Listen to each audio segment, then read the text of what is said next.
Now, though, I invite you to sit back, relax, and wallow with me in some healing sounds. We've already done dolphins and been bowled over by Bio Danza, so now, in the last of our series on sensational sounds, we bring you the healing properties of the Tibetan bowl and Tibetan overtone chanting, which combine to provide sounds that therapist David Eastoe swears by.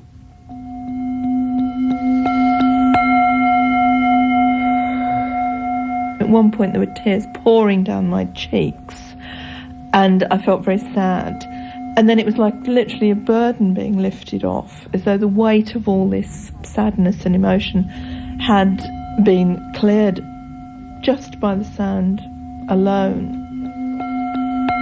The Tibetan bowls are themselves mystical instruments. They are made in the Himalayas by monks, some of them up to 200-300 years old or more. They're made out of 7 different metals. Some of them contain gold and silver. And they're made by a process which would be very hard to imitate, even with modern technology. They're made with very primitive technology.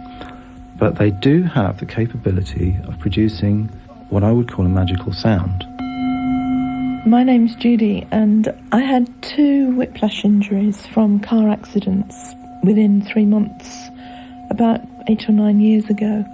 And from that time, I had had increasing stiffness and pain in my neck to the point where it was becoming a nuisance because I couldn't turn my head to back the car out of the gates, for instance.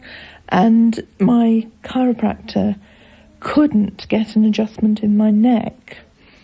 So when I was offered a chance to have a bowl healing, I thought that this might help, at least to relax my neck. What I didn't realise was that there would be such a dramatic improvement in the pain, because that was almost instantaneous. And also the relaxation that we did get in there allowed my chiropractor to make the adjustments that she'd been trying to do for the last 5 years. And so all of a sudden I can turn my head around properly now. I can go backwards in the car and I can also do a lot more typing. I'm a writer and I spend a lot of time sitting at a word processor, and now I can spend all day if I need to. I actually call this sonic resonance therapy, where the resonating bowl held in front of somebody's body creates a sympathetic vibration within that, both physical and subtle bodies of the person, which then begins to vibrate in harmony with the bowl. Now, by doing that, blockages and disharmonious vibrations and so on, which are present in that body, can be released, discharged and cleared. So you can get a very, very instant and very quick relief of pain, feeling of emotion and inspiration on a spiritual level.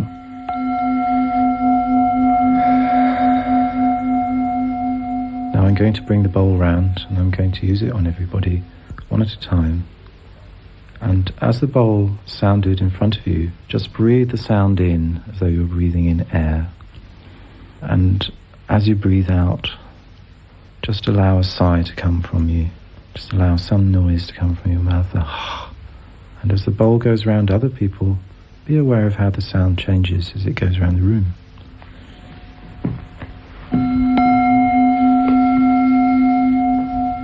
I felt literally as though I'd been suspended in that moment when he hit the bowl, as though that had stopped time, it had stopped everything that was going on, and my body was suspended in that same moment. My name is Godfrey and I live in Glastonbury.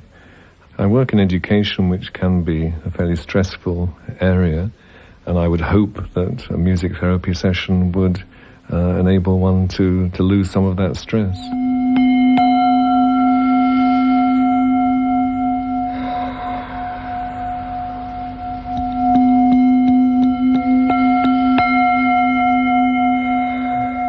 I felt quite a conflict between my heart and my mind to start with.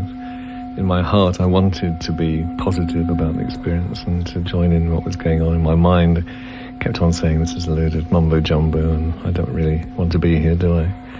When the bowl actually came to me, I found it was a very personal and deep experience. And it was kind of like a wave going through me. And I felt almost like becoming part of the flame of the candle.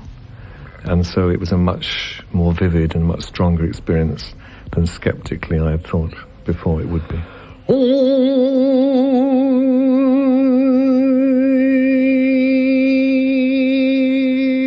I also work with Ben Scott, an expert on the use of Tibetan overtone chanting, which is a formal vocal sonic therapy where you're actually using the voice to produce not just ordinary singing tones, but tones that come with these high-pitched overtones, a bit like the Tibetan bowls do. And these particular kinds of sounds are very, very powerful for healing use. It all happened when I was 63 that I decided to take off around the country and to see what was going on in the alternative scene. Then coming to Glastonbury and still maintaining my connection at home in Tunbridge Wells, where I have a wife to whom I've been married, if I'm correct, getting on for 47 years, but I'm sure that I'm considered rather unusual, eccentric, weird.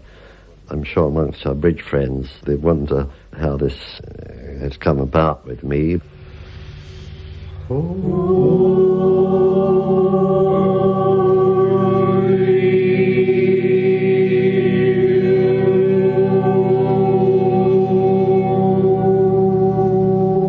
I don't profess myself that I can heal anybody. In fact, nobody really who's a healer says that they can heal anybody. He merely facilitates the healing process, and it is up to that person's to heal themselves.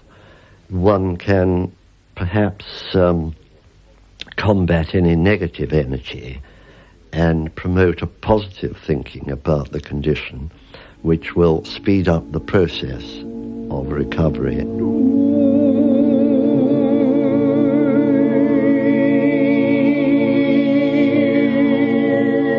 It has fascinated me how these bowls, which are quite old, can have so much meaning for us now. And I'm quite convinced that this is a very old method of healing that's been rediscovered. When the sound started moving around me, I felt I was like on a sandalwood pyre, like being cremated. I just felt the flames rising up from me. And as the sound came down, the flames sort of just came down. I just felt like dust at the end.